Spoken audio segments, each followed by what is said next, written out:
ஒரு சமயத்தில் பசுமையான காடின் மையத்தில் ஆர்வமுள்ள ஒரு சுறுசுறுப்பான முயல் பெண்ணி வாழ்ந்தது. பெண்ணிக்கு பனி போன்ற வெள்ளை, மென்மையான முடி மற்றும் எப்போதும் பிரகாசமாக ஒளிவிடும் பெரிய கண்கள் இருந்தன.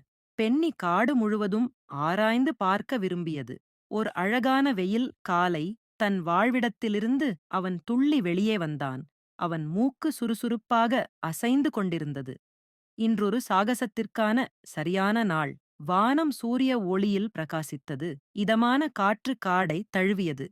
பென்னி உற்சாகமாக சொன்னான். பென்னி காட்டுப்பாதையில் துள்ளி சென்று கொண்டிருந்த போது ஓரிடத்தில் குறைவான குரல் கேட்கப்பட்டது. அவன் தன் நீண்ட காதுகளை முன்வைத்து ஒலியைத் துரத்தினான். இறுதியில் முள்ளான புதரில் சிக்கித் தவிக்கும் சிறிய நீலப்பறவை ஒன்றைக் கண்டான். கவலைப்படாதே, சிறிய பறவை, பென்னி தைரியமாக சொன்னான். நான் உன்னை உதவி செய்கிறேன். கவனமாக தனது கூர்மையான பற்களைப் பயன்படுத்தி முள்ளான கிளைகளை கடித்தான். சில நிமிடங்களில் பறவை விடுபட்டது. நன்றி பென்னி என்று பறவை குரல் கொடுத்தது. என் பெயர் ஸ்கை. நீ என்னை காப்பாற்றினாய்.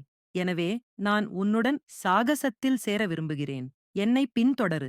ஸ்கை பென்னியை பிரகாசமாக இருக்கும் மலர்களால் மூடிய ஒரு மறைந்த பாதைக்கு அழைத்துச் சென்றது.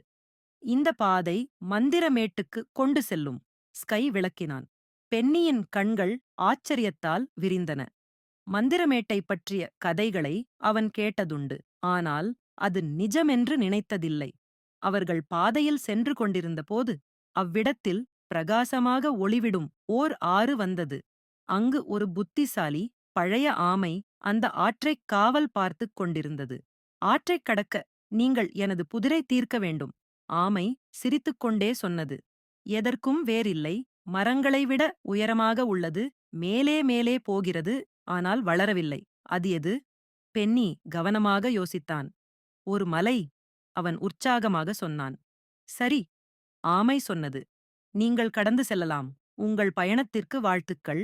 பென்னி மற்றும் ஸ்கை இறுதியாக மந்திரமேட்டை அடைந்தனர்.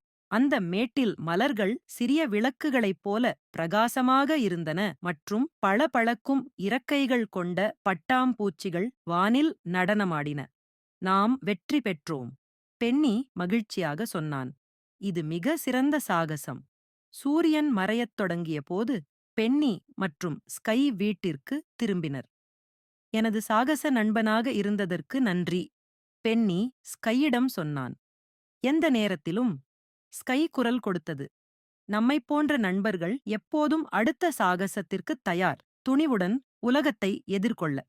பென்னி சிரித்தான். அவனுக்கு நாளை அவர்களுக்கு காத்திருக்கும் சாகசம் என்னவாக இருக்கும் எனக் காண ஆவலாக இருந்தது.